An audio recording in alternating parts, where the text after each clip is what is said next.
On this episode of the Dubcast, we have one of the tightest A-League women competitions that we have ever had, with just 7 points separating first through eighth, as none of the teams in contention at the top of the table decided they wanted to win on the weekend. My name is Poletti. Joining me is Burke.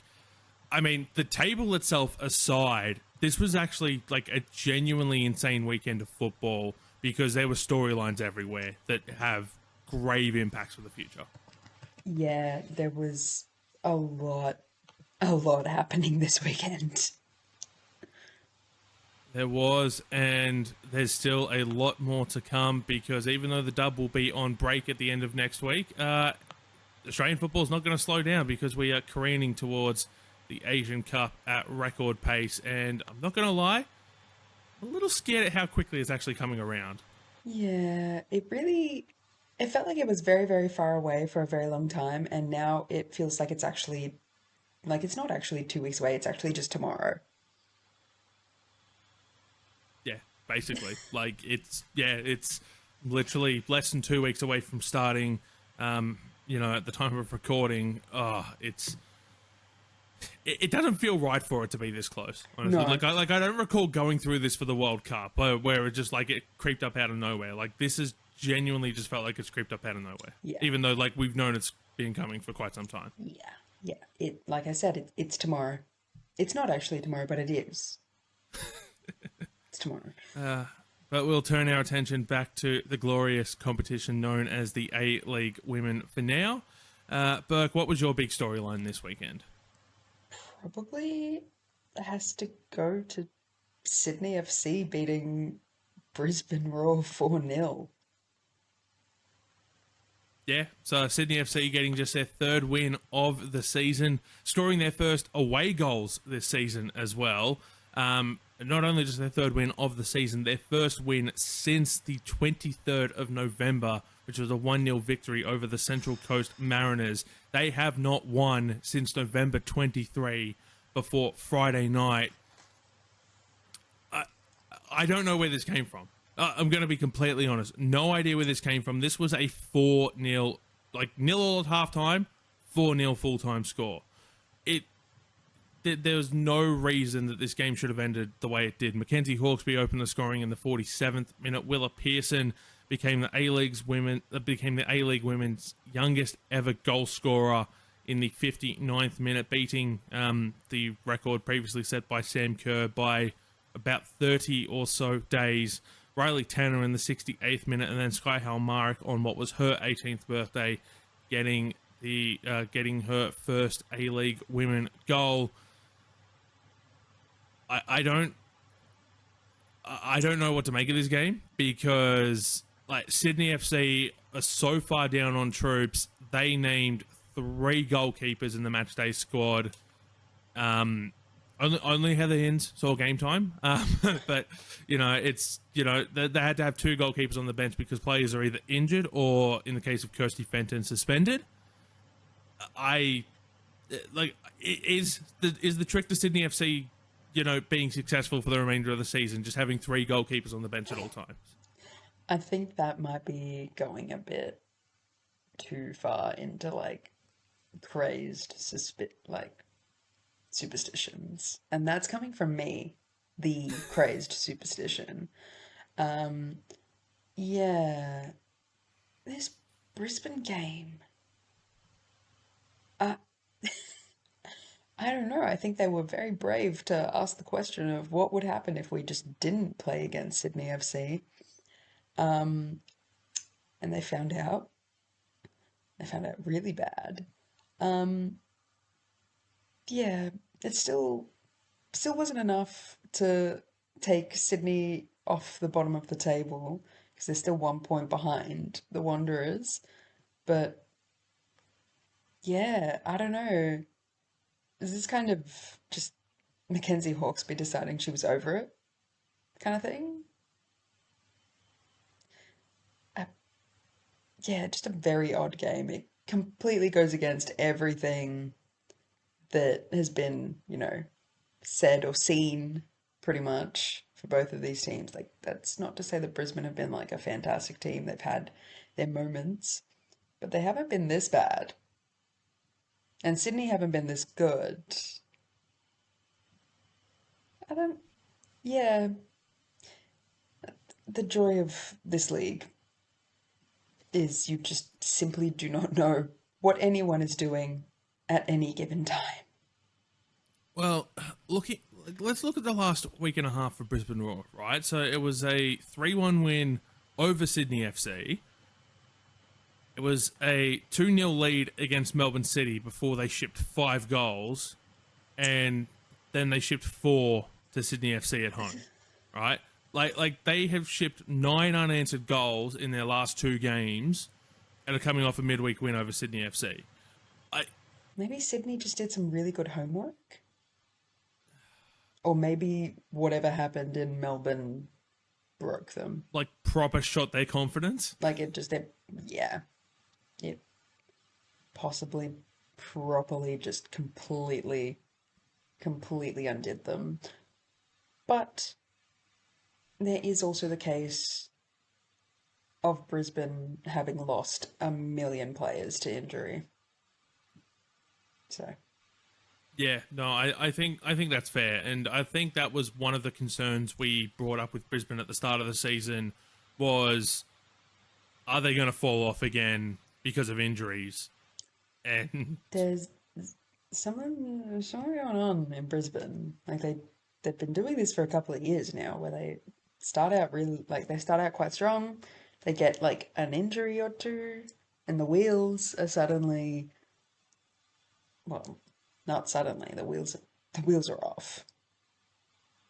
They're off. like had Brisbane won this game, they would have finished the weekend in second place on the table. They would have been just 2 points behind Melbourne City, and now they're barely hanging on to a top 6 spot by virtue of the fact that the Melbourne Derby ended in a draw. Like, This league is so silly. it is. What do you and mean? look, just before we move on from Sydney versus Brisbane, I mean, this is not doing anything for my players in their natural position agenda, but I have to point it out. Abby Lemon, what a game at left back, my word. She's very good. But yeah, then I'm also very much a please play players in their natural positions. So I feel this pain. I do. Like it just, like I said, I was critical of Ante Juric when he made the move to start with, which I understood was, it was clearly because of injuries, and she's back, there at left wing back, rather in this game. It was sort of more of a back five for Sydney FC by virtue of the injuries and the suspension to Fenton.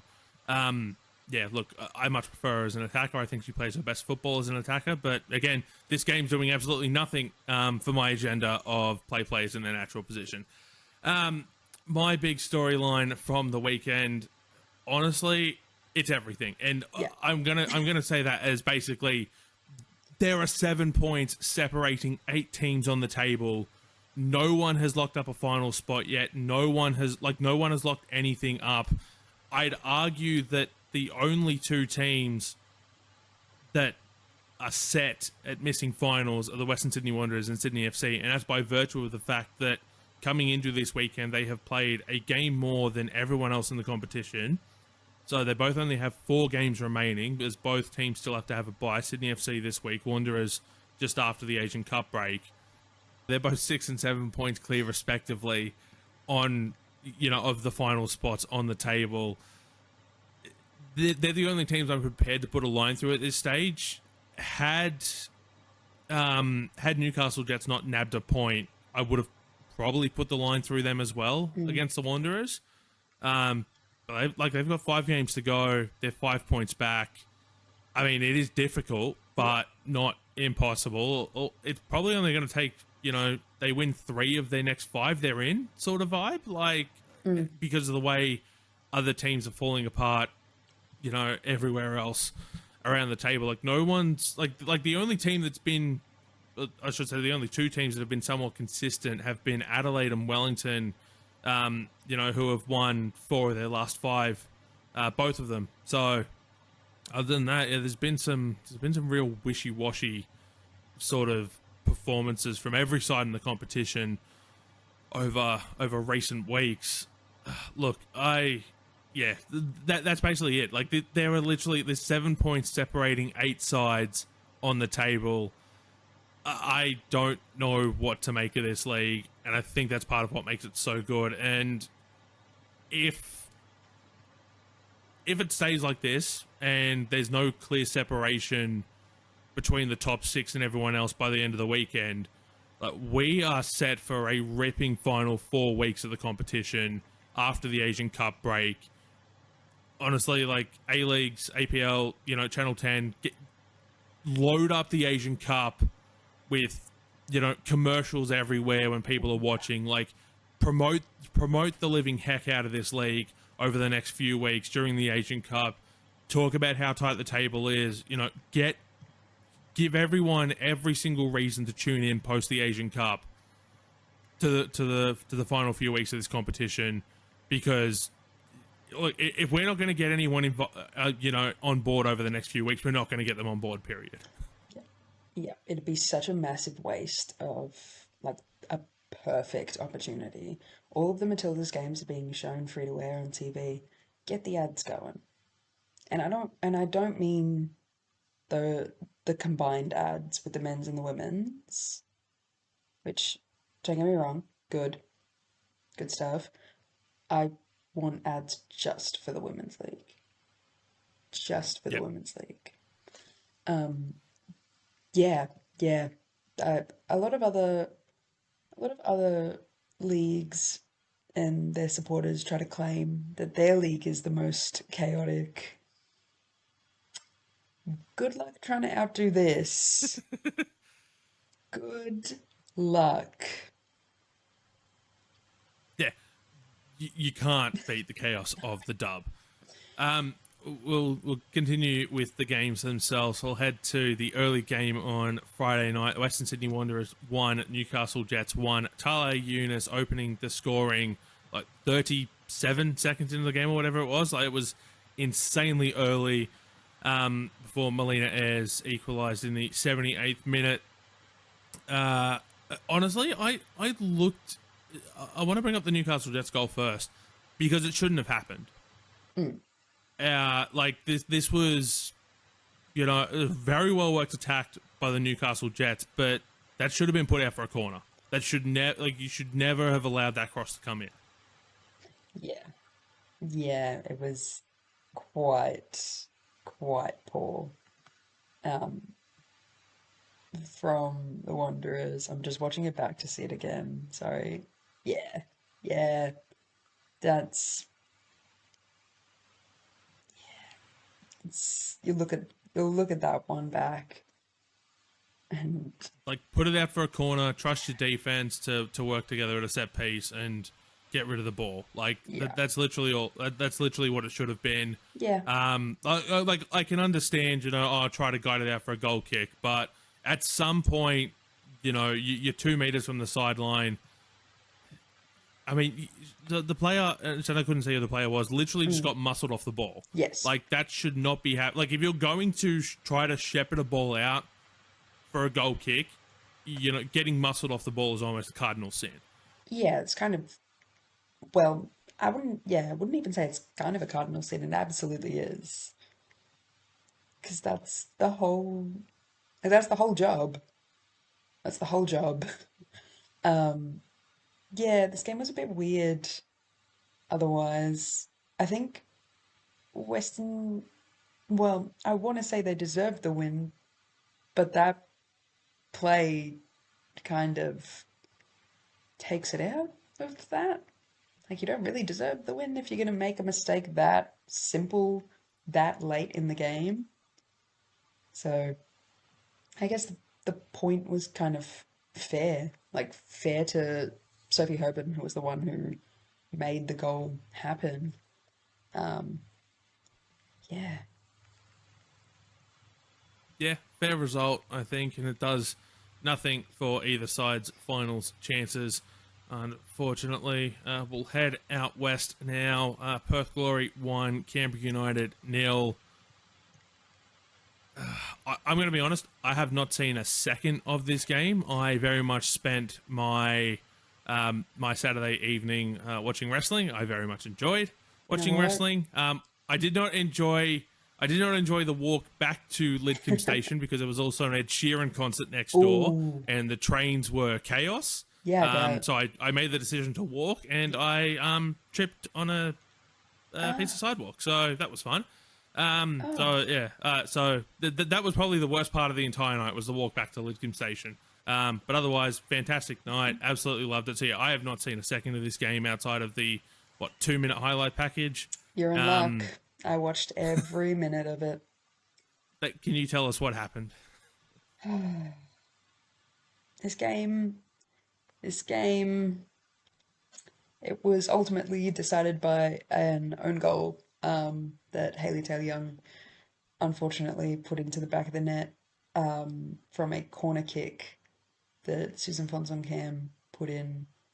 Um, yeah, there was a lot of really trying to think of the right word to describe it. Some of the choices that were made in officiating this match were, well, they were choices, weren't they?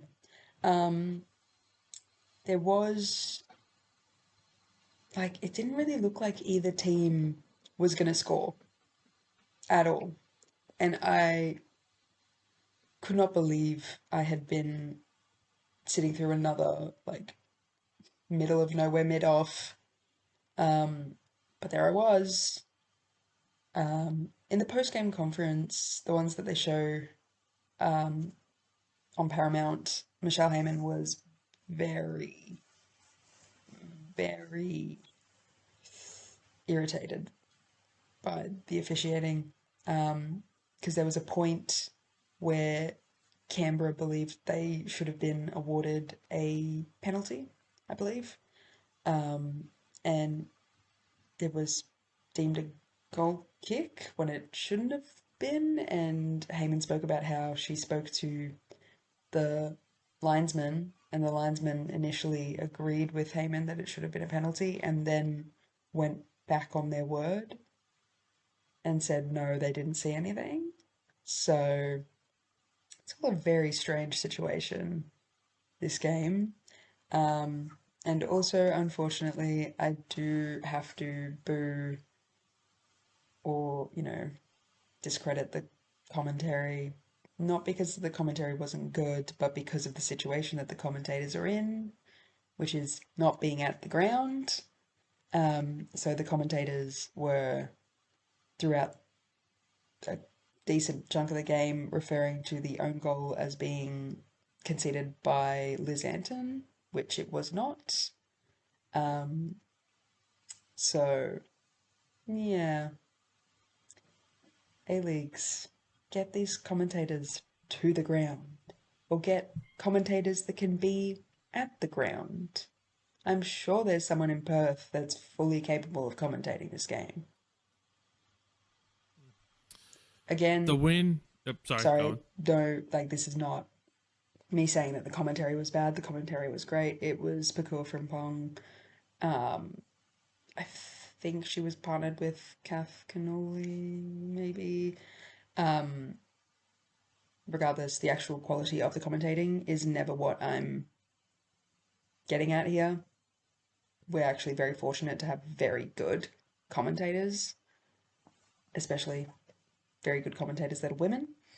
Um, it's just the situation that they're in where they're commentating from the other side of the country that really puts them at a disadvantage. And yeah, unfortunately, it must be said. Yep. This game puts Perth in eighth place. That win. So they're just outside of the top six. One of the many teams separated by 7 points. For Canberra, this win would have put them, as I said, had they won, it would have put them into second. A draw would have put them into second, but a win would have had them tied with Melbourne City on goal difference, superior goal difference for Melbourne City. just one of the many teams this weekend, and we'll get on to Wellington in a moment. You feel that this was points dropped. Yeah, yeah, absolutely. Has to be. It's unfortunate, given that, I mean, to be fair, Melbourne City drawing in the derby We'll get sort to of that. keeps Canberra an outside chance of winning the premiership. So this league is bonkers. Yeah. I don't know how many times we can say it, but we'll head across the ditch now. Wellington Phoenix 1, Central Coast Mariners 2. Peter Trimmis opening the scoring in the 16th minute. Mackenzie Anthony in the 28th minute equalising, and then Tamar Levin just before half-time, making it 2-1 for the Mariners, who managed the game quite well in the second half. But I think the story of this game has to go to Windy Wellington living up to its reputation, because I feel for the players, I feel for the fans, I feel for the coaches, the support staff, the referees, like everyone who had to come out or chose to come out in those conditions. Like, there are very few times where I will, not criticize fans for choosing to stay home. I would have been in complete support had anyone chosen not to actually attend this game. Yeah, yeah.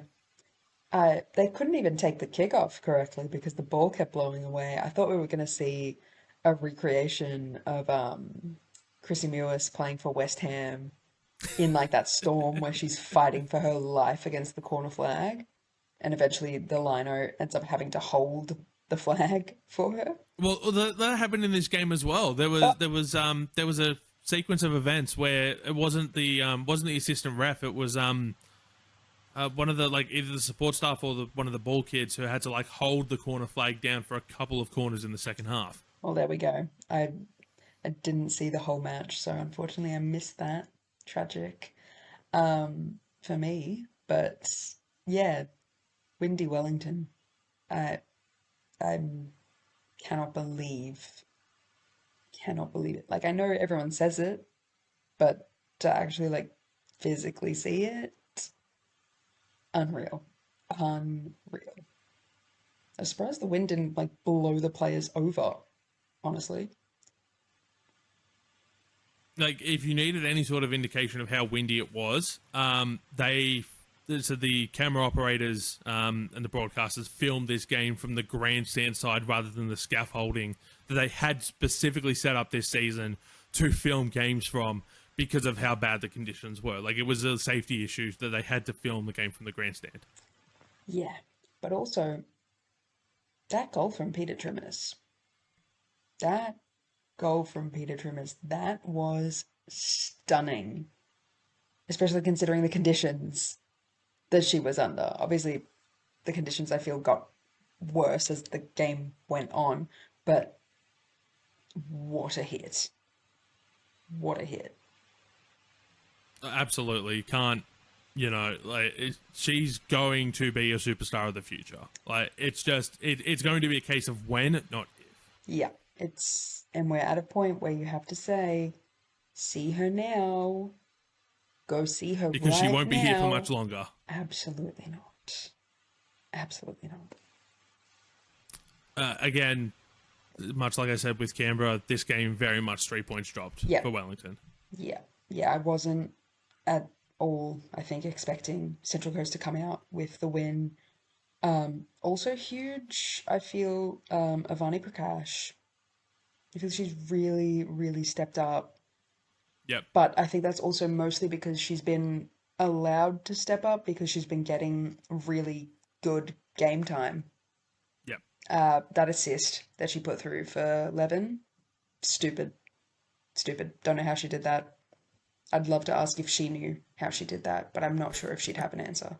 So, I mean, that's probably yeah, fair. I mean, I've said this before. I know Eric Subiano, your co-host on the Beyond 90 podcast, has said this before.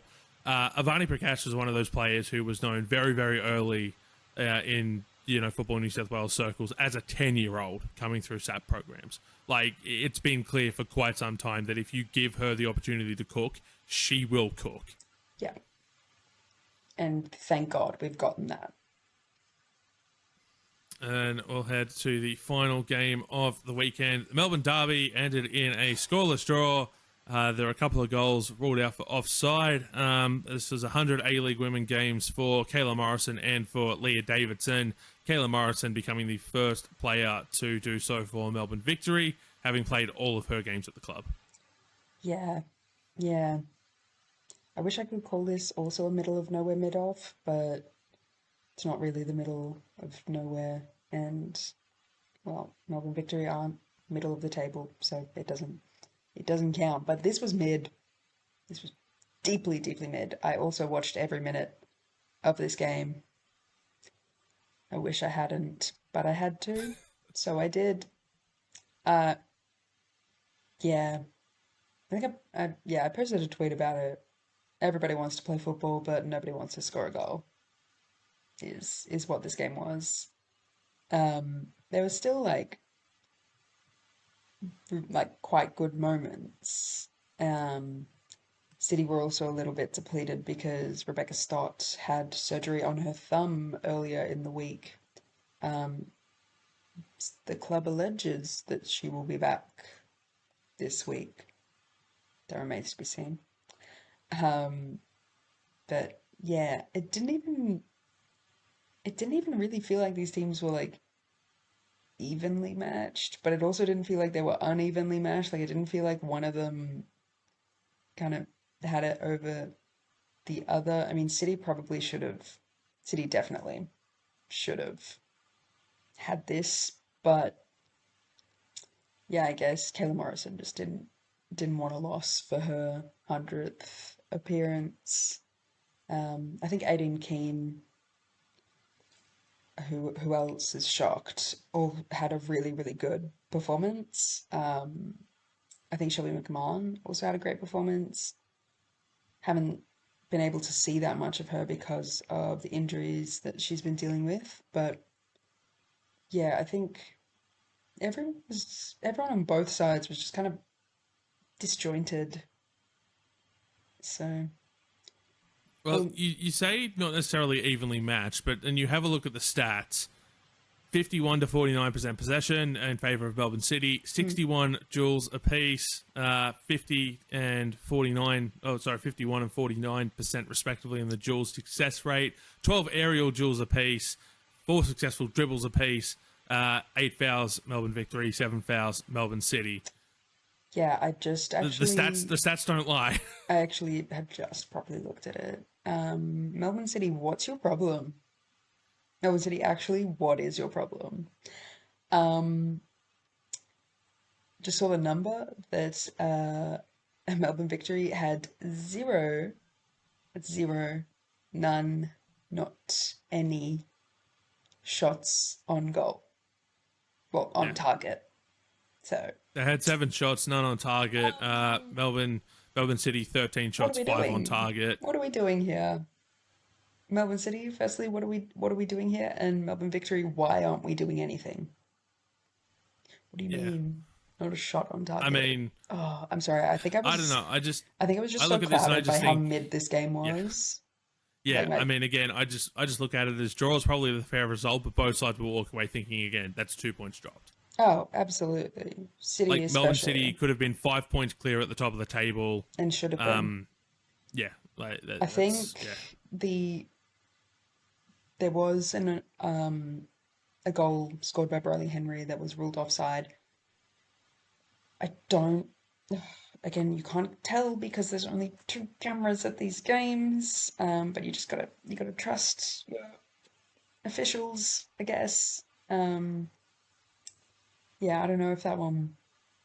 I'm not gonna say either way, but yeah, there was a goal that Bradley Henry scored that was pulled offside. So City are probably really not. I'd imagine probably quite unhappy with this result as far as things go. But watching this game with my own eyes, it did feel really odd. Like it just felt like everyone was very off kilter. And yeah, the stats can say what they like, but these are what my eyes saw. It's a weird Sometimes, game. sometimes the eye test is the best test. I have 20/20 vision, guys. I actually saw the optometrist recently and they said I could stop using the glasses I got, so you kind of have to trust me. I wish I could get the same news. I was gonna say, you kind of actually, out of the two of us, you actually kind of have to trust my eyes. So, Wow. Okay. But yeah, absolutely. As I said 2 points dropped for both sides. Here is how they'll feel on this one. Look, how much of this do you think was impacted by the heat in Melbourne? oh, hugely, hugely. I was so glad that I was watching this game from my home. From my home. They had a cooling break each half, which is the immediate indicator that this game should have been delayed and played at a later time or a different day. Um, but given the Asian Cup, we don't really have that much time, obviously, to be moving too many more games around at this point. No, but what I will say is this game was at home of the It Matildas. was. It has broadcast quality lighting because we've seen games pushed back at home of the Yeah. Matildas before. What is stopping this game from kicking off at 6 o'clock or seven Nothing. o'clock or 8 o'clock? There's no reason this game had to go ahead at 5 o'clock. No. I would have been able to go if it had been at like 6 or 7, but some of us have work, so I was not there. Work, the bane of all of our existence, unfortunately. So we'll run you through the table. Melbourne City on top, 27 points. Wellington Phoenix in second, 24 points, tied with Canberra, but a far superior goal difference for the Wellington Phoenix.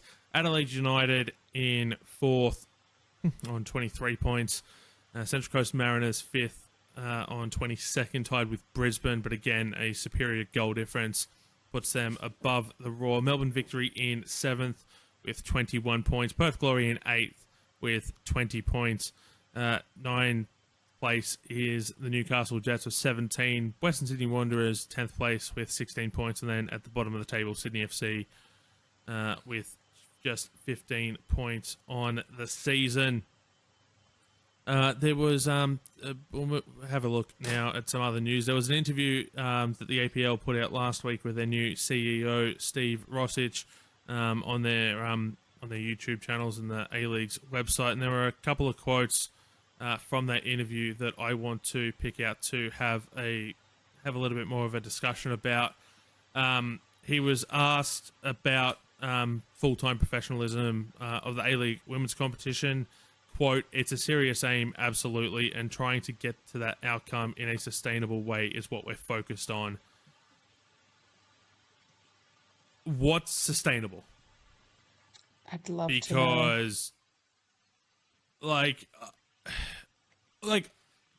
I think that's the right thing to say, but I think also, like, what is the APL's definition of sustainable? Because nothing in either the A-League men or the A-League women is sustainable at the moment.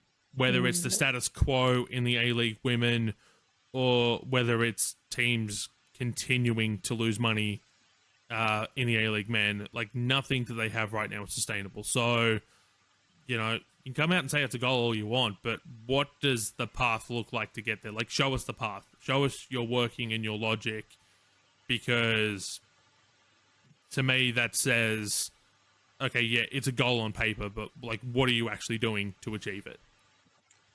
Yeah. Yeah. This whole thing really, really irritates me because, like you mentioned, the men's teams are allowed to run themselves into the ground, and the women's teams aren't even given a chance for success, and then they're blamed for being run into the ground. What are we doing? What are we doing? Just make the league professional. Someone has the money for it. I know they do. Yep. And then also spoke about Canberra, you know, the potential for men's expansion as well as the ongoing situation with Canberra United. Quote, "I'm enjoying my engagement directly with Capital Football and catching up every couple of weeks, and I'm learning from that engagement. there is a significant market opportunity. I think the preference is that we do have a combined license, men's and women's. That would be the ideal outcome. I can say that we've got parties that are interested in that prospect, and that is a focus at this point in time. I mean, we've said it before. I think the idea of this combined license is tomfoolery. I think you have a women's team. I think run the women's team as an independent entity. And if someone wants to come along and run a men's team, absolutely combine them at that point. But, you know, this idea of, you know, we've got parties that are interested in that prospect. Haven't parties been interested for like the last decade, half a decade, like, and they all seem to fall away at the last minute. No one actually seems serious about following through with it in the end. And so, again, I look at it. You've got a very successful women's team right now, but 3 points off top of the table. They could potentially be qualifying for Asian Women's Champions League football next year, and we're not going to know what their future looks like. Nope. That's another fun thing. There are men's teams that are allowed to exist that don't have women's counterparts. Why does Canberra suddenly need a men's team? I don't care if they've like planned to have women's teams coming in the future. They don't have a women's team right now. So, and I know Auckland has the money for it. I know they do. Yeah, I've got nothing else to add to that. To be perfectly honest. So yeah, that was an interview. There were a couple of interesting things in there, but I wasn't entirely impressed by it. I think probably the best way to word it, I'd say, off the top of my head, it was it very much felt like it was a softball interview, I think I'll say. Yeah, which I guess is to be expected considering it's kind of, you know, it's the start of his tenure. But still, we need real answers. Real quick. Real quick. Yep. We also have a squad to talk about, a Young Matildas squad to talk about. Alex Parker has selected a 25-player squad for a domestic training camp, which will be held in Sydney ahead of the the under-20 Women's Asian Cup taking place in April. Alex Parker said that the camp will serve as an important step in the team's goal for under-20 Women's World Cup qualification, as the under-20 Women's Asian Cup doubles as qualification for the under-20 Women's World Cup. The squad: Claire Adams, Josie Allen, Alexia Apostolakis, Amelia Bennett, Tegan Bertolicio, Jasmine Black, Indy Brea, Daisy Brown, Danella Buttress, Amelia Cassar, Sienna Dale, Emma Dundas, Sophia Fante, Tiana Fuller, Sky Halmarik, Amali Kinsella, Shelby McMahon, Alona Mallet, Kira Meyer, Zavani Prakash, Georgia Ritchie, Sienna Silvesca, Ruby Sullivan, Peter Trimmis, and Talia Eunice. That is a stacked squad on paper. How they go at the Asian Cup itself. Should clarify, this is not the final squad for the under-20s Women's Asian Cup, but you kind of get a very good idea of where Alex Aparkis' head is at in terms of who will likely make that final 23-player squad coming out ahead of the tournament. They breeze through their World Cup, through their Asian Cup qualification, and since it's been training camps and behind closed doors friendlies against South Korea. So we haven't actually seen this squad in action for a number of months. On paper, I think this side has a chance to do quite well at the under-20 Women's Asian Cup. Yeah, for sure. Just going through that list, it's so nice to, you know, hear all these names and be like, yeah, she's having a great season. She's having a great season. Oh my God, she's having a great season. These are all players that are being produced by our league. There's only one player that isn't actively in the league, which is Jasmine Black, and she's playing for George Washington University in the States. Like, this is kind of sort of the point of it all.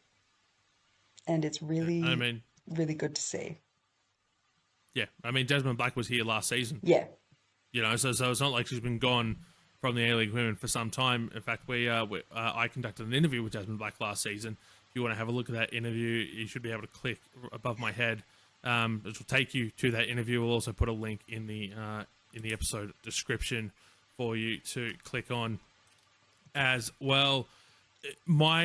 I'd say one concern,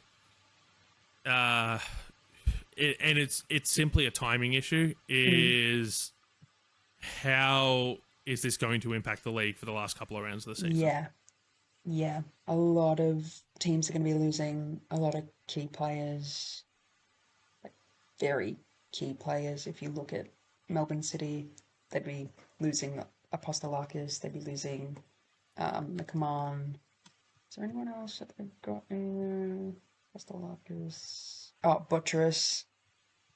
Right. Yeah. A lot of these teams, Western Sydney as well, are losing a couple of players that have had some good play for them. Newcastle, quite a few. Obviously, you know, doesn't really isn't really going to impact Western Sydney's chances on finals that much. Same with Sydney, but yeah, some of these teams are going to be in a bit of strife. Definitely Adelaide, because Alona Melee at this point in time is absolutely going to that tournament, but she's also very much Adelaide's keeper. So yeah, it will be a fun few final games for most teams in the league. Yeah, I mean, look, I'd imagine that the goalkeeping trio was set at Jasmine Black, Sophia Fante, and Alona Mele. Like, I'd imagine it's going to be Alona Mele as the starter, Jasmine Black and Sophia Fante are the backups. So I reckon those are probably the only three spots that are sealed in this squad. I mean, to be fair, like I said, I think this will probably be much closer to the final squad. Anyway, so maybe all of the spots are sealed already, and it's just a training camp to sort of, while you've got an international break, to keep everyone moving and going and everything like that. So it'll be interesting. It'll be interesting to see how that squad comes about. The Women's Asian Cup takes place in April. So a couple of weeks between the end of the Women's Asian Cup senior tournament and the under-20s starting, but plenty of opportunities to get around our national teams over the next month or so. Fact I had written down that I forgot to touch on earlier, with Melina Ayres' goal against the Western Sydney Wanderers, she has now scored against every single team in the A-League Women. Huh. Good for her. Someone's got to do it. Yeah. So this is something you can't have if you're a one-club player, because you can't score against your own team because own goals don't count. This is true. It's very true. So yeah, I thought that was a nice little fun fact there. That will do for this episode of the Dubcast. We've got plenty of content coming up over the next few weeks around the Asian Cup. We'll have our normal episode next week to take stock of the A-League women as they head into the Asian Cup break. We'll have a full preview of the Asian Cup, and we'll also go over the Matildas squad when that drops. I believe it is supposed to be later this week. So, well, actually, it has to be later this week because squads have to be submitted to the AFC 10 days before a team's first game. So we'll have the Matildas squad this week as well. You can like, share, subscribe, hit the little notification bell so you can get notified exactly when our analysis of the Matildas squad drops into your feeds. But Burke, as we said off the top, the Asian Cup is getting closer and closer. The Dub finals are getting closer and closer, and we've got a very quick finish line. We've got the finish line very fastly approaching over the next couple of months. A lot to do over the next 2 months. Yeah, I know I was saying that the Asian Cup is tomorrow, but I think it's actually in like 20 minutes.